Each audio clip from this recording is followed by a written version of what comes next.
Welcome to Buffoon of the Week, where we scour last week's news and current events to nominate people who said or did something monumentally idiotic, and then you get to choose between them and decide who's Buffoon of the Week, because that's the name of the show.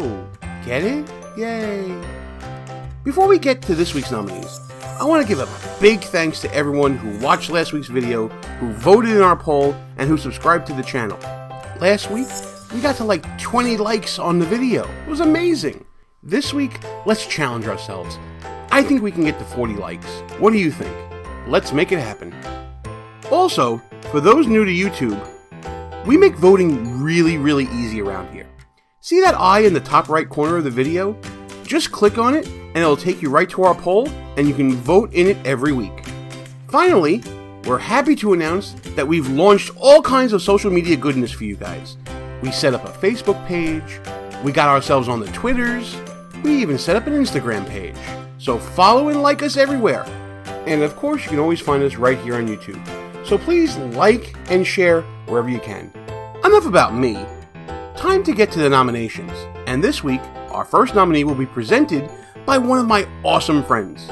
She's a brilliant CPA, a shrewd political observer, and in my opinion, way too close with her cat. Joining us by phone, here's Diana Gallo with our first nominee.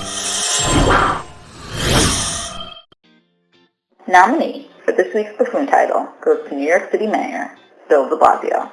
Let's check out his recent soundbite.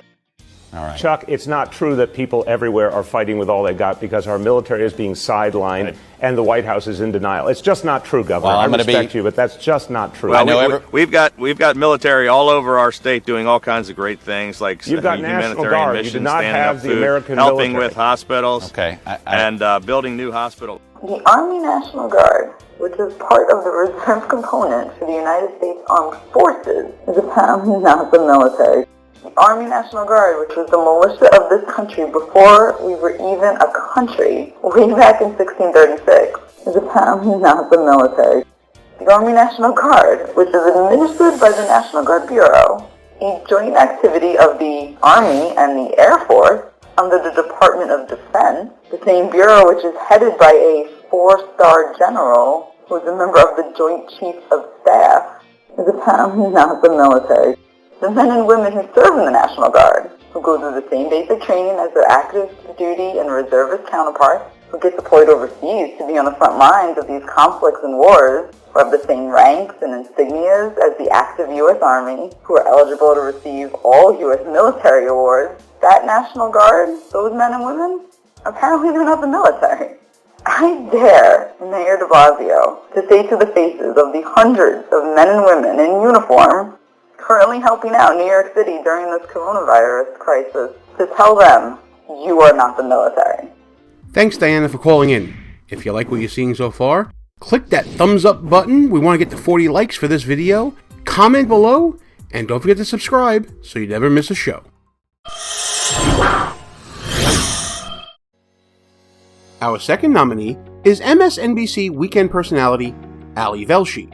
Velshi started a minor uproar on Twitter when he posted a derisive tweet about Mike Lindell, better known as the My Pillow guy, who announced at a press conference with President Trump in the White House Rose Garden that his company would start making N95 masks in response to the coronavirus pandemic. That tweet drew the ire of some of his colleagues in media, including Greta Van Susteren. Instead of taking a step back, Velshi doubled down in a reply to Van Susteren, inferring that the announcement in the Rose Garden was to further a partisan political purpose and had nothing to do with the coronavirus.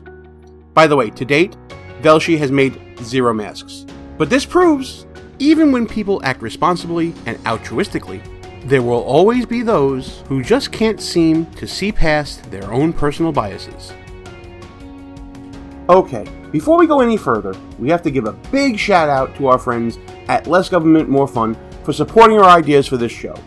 In case you don't know, Less Government More Fun is all about motivating people to take positive action through encouragement and volunteering and less government reliance.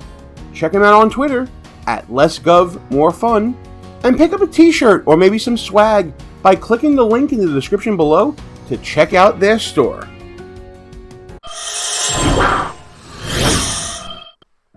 So how in the world are you supposed to compare two such worthy buffoons? With our Sharpton scale of buffoonery, of course. Created by top buffoonologists, the Sharpton scale of buffoonery measures two things. First, you can measure how big of a buffoon each person inherently is, on a scale from 0 to 100, based upon how big of an idiot they have been in the past. We then compare that person to the only known perfect 100 ever measured on the scale, that being its namesake, the Reverend Al Sharpton.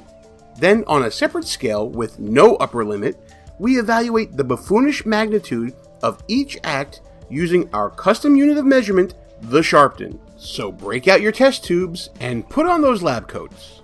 It's time to get science-y. Bill DeBlasio may be one of the worst quote-unquote successful politicians you've ever come across. Sure, he was elected the mayor of a one-party controlled city, but since then, he has proven to be inept, foolish, and ideologically driven, as evidenced by his dumb decision to embark on a presidential campaign that went absolutely nowhere. Here, DeBlasio repeats past mistakes. Years back, he alienated the NYPD with some remarks that he made. Now he's doing potentially the same thing with the National Guard during a crisis. When you don't learn from past buffoonery, you end up rating a higher score on our scale, which is why old Warren Wilhelm here gets a score of 73, and his stupid comments rate 1.24 gigasharptons. I gotta be honest, I didn't know who Ali Velshi was before finding these tweets, so I guess the impact of his buffoonery in the grander scale is somewhat blunted to those who are insiders in politics. However, having a snarky response to Mike Lindell helping out in a global crisis is certainly not the right reaction.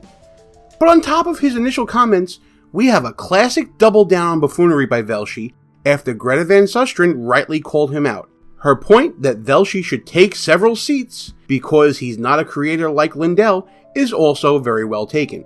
Sometimes the cover-up is worse than the original action, so while Ali Velshi gets a lower score of 65, his tweets rate a higher 1.71 gigasharptons. Okay, YouTube, you have two very worthy buffoons placed before you. Time to choose who you got for Buffoon of the Week. Vote now.